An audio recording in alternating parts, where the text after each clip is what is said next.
Doctor VPP Mustafa, അങ്ങനെ കണ്ടാൽ മതിയോ? ഡോക്ടർ CJ റോയിയുടെ കാര്യത്തിൽ ഇത്ര വളരെ ലാഘവത്തോടു കൂടി തന്നെ നമുക്കത് എഴുതിത്തള്ളി കാത്തിരിക്കാം എന്ന നിലപാടെടുക്കേണ്ട ഒന്നാണോ? എന്താണ് ഇക്കാര്യത്തിൽ സമഗ്രമായ അന്വേഷണം വേണമെന്ന് ഇന്ന് CPIM തന്നെ പറയാൻ കാരണം? ഇത് ആത്മഹത്യയല്ല, ഇത് സ്വയം വെടിവെച്ച് മരിച്ചതല്ല. കേന്ദ്ര ഭരണകൂടം അതിന്റെ അന്വേഷണ സംവിധാനങ്ങളെ ഉപയോഗിച്ച് വേട്ടയാടി കൊന്നതാണ്. നമ്മുടെ രാജ്യത്ത് കഴിഞ്ഞ 10 വർഷത്തിനിടയിൽ നരേന്ദ്രമോദിയുടെ ഭരണത്തിന് കീഴിൽ എത്രയോ സംഭവങ്ങൾ വ്യവസായ ലോകത്ത്, വിദ്യാഭ്യാസ ലോകത്ത് എല്ലാം നമ്മൾ കാണുകയല്ലേ.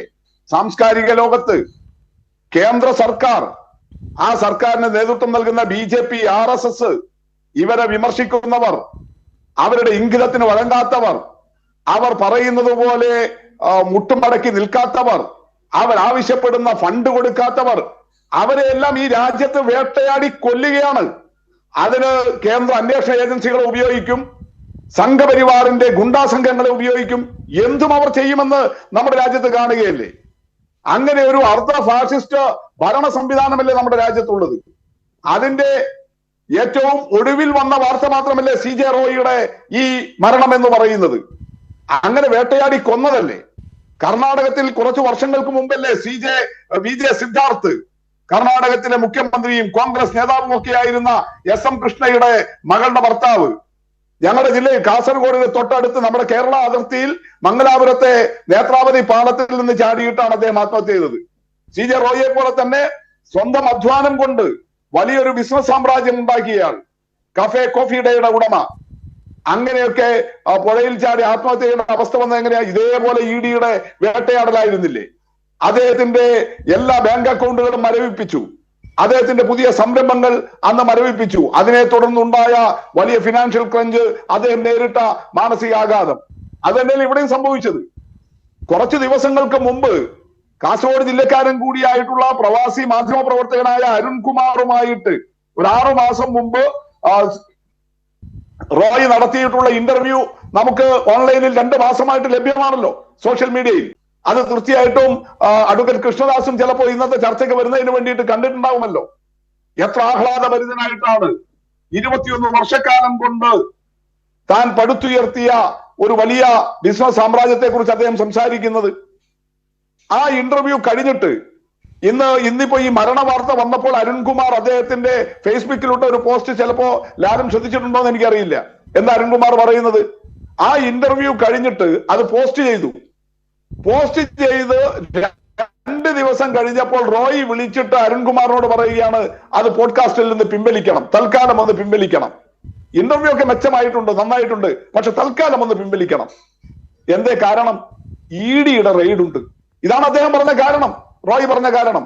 EDയുടെ റെയ്ഡ് ഉണ്ട്, അതൊരു പ്രയാസമാകണ്ട, നിങ്ങളൊന്ന് പിൻവലിക്കണം. അങ്ങനെ പിൻവലിച്ചത് പിന്നെ 2 മാസം കഴിഞ്ഞിട്ടാണ് വീണ്ടും അത് പോസ്റ്റ് ചെയ്യാൻ വേണ്ടിയിട്ട് റോയ് തന്നെ വിളിച്ചു പറയുന്നത്. അപ്പോ അരുൺകുമാർ ചോദിക്കുന്നുണ്ട്, ED റെയ്ഡിന്റെ പ്രശ്നം തീർന്നോ?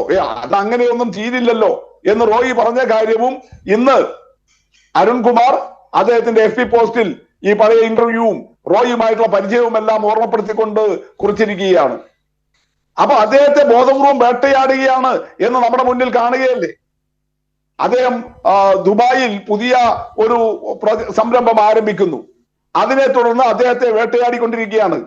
അതിന്റെ ഭാഗമായി കഴിഞ്ഞ നവംബറിൽ 2025 നവംബറിൽ ഈ ദുബായ് പ്രോജക്ടിന്റെ ഭാഗമായി അവിടെ അദ്ദേഹം ഒരു ഇവന്റ് സംഘടിപ്പിച്ചിരുന്നു. ദുബായിൽ മലയാളികൾ ഉൾപ്പെടെ ധാരാളം പേർ, സിനിമാ ലോകത്തുള്ളവർ ഒക്കെ പങ്കെടുത്തിരുന്നു. അതിൽ പങ്കെടുത്തവരെയെല്ലാം കഴിഞ്ഞ കുറച്ചു മാസമായിട്ട് EDയും IT-യും വിളിച്ച് ചോദ്യം ചെയ്തുകൊണ്ടിരിക്കുക. അതിന്റെ എല്ലാം തുടർച്ചയിലാണ് ഇത് സംഭവിച്ചിരിക്കുന്നത്.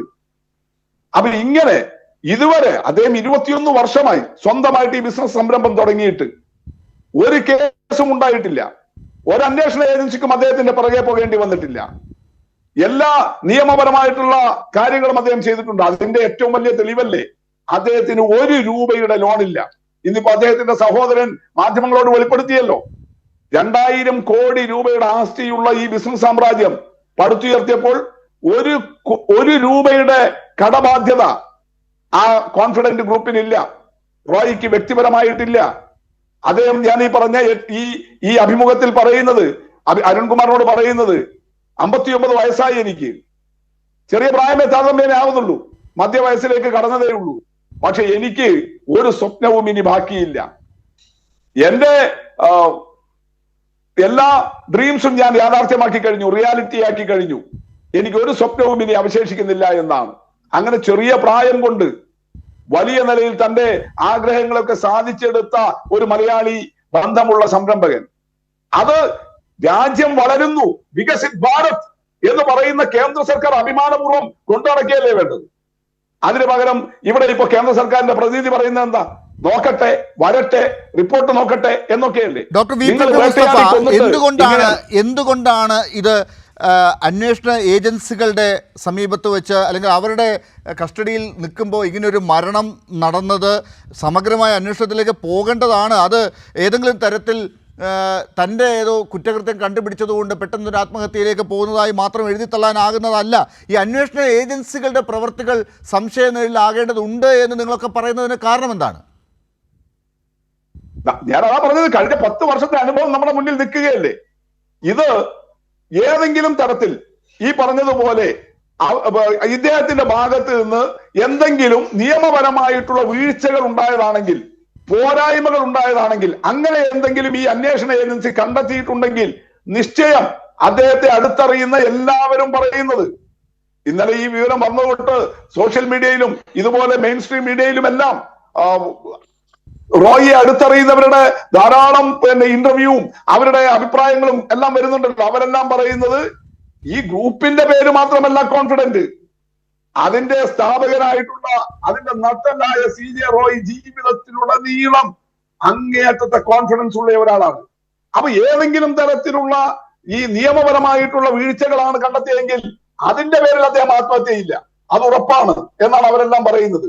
കാരണം അത് കൈകാര്യം ചെയ്യാനുള്ള നിയമപരമായിട്ടുള്ള എല്ലാ കാര്യങ്ങളും അദ്ദേഹം പാലിച്ചിട്ടുണ്ട്. അതുകൊണ്ട് അവർ നോട്ടീസൊക്കെ കൊടുത്താൽ അതിന് മറുപടി നൽകാൻ അദ്ദേഹത്തിന് സാധിക്കും. അദ്ദേഹത്തിന് വേറെ യാതൊരു ബാധ്യതകളുമില്ല, വേറെ യാതൊരു ടെൻഷനുമില്ല. അദ്ദേഹത്തെ 6 ദിവസം മുമ്പ് കോഴിക്കോട്ട് കണ്ട അദ്ദേഹത്തിന്റെ മലയാളിയായ ഒരു സുഹൃത്ത് പറഞ്ഞല്ലോ, ലാലെ ഏറ്റവും വൈകാരിക കാര്യം ഈ 12-ാം തീയതി വന്നാൽ അദ്ദേഹത്തിന്റെ ബർത്ത്ഡേയുമാണ് കോൺഫിഡന്റ് ഗ്രൂപ്പിന്റെ 21-ാം വാർഷികവും. അത് ആഘോഷിക്കുന്നതിന് വേണ്ടി അദ്ദേഹത്തിന്റെ 12 വർഷക്കാലമായിട്ടുള്ള സുഹൃത്ത്, മലയാളിയായിട്ടുള്ള സുഹൃത്തിനെ റോയ് ഏൽപ്പിച്ചിരുന്നു. ഏതാനും ദിവസം മുമ്പ് കോഴിക്കോട് വെച്ച് അവരത് കണ്ട് സംസാരിച്ചിരുന്നു. അങ്ങനെയുള്ള ഒരു മനുഷ്യൻ ഇങ്ങനെ ഒരു ഉമ്മാക്കി കാട്ടിയാൽ നിങ്ങളുടെ ഗ്രൂപ്പിൽ ഇത്ര പ്രശ്നമുണ്ട് എന്ന് പറഞ്ഞാൽ ആത്മഹത്യ ചെയ്യൂ. അപ്പൊ അത് വിശ്വസനീയമല്ല. അപ്പൊ എന്താ പ്രശ്നം? അദ്ദേഹത്തെ പോലെ ആത്മാഭിമാനിയായ ഒരു മനുഷ്യന്റെ ആ അഭിമാനത്തെ ഈ അന്വേഷണ ഏജൻസി വിലക്ക് ചോദിച്ചിരിക്കുന്നു.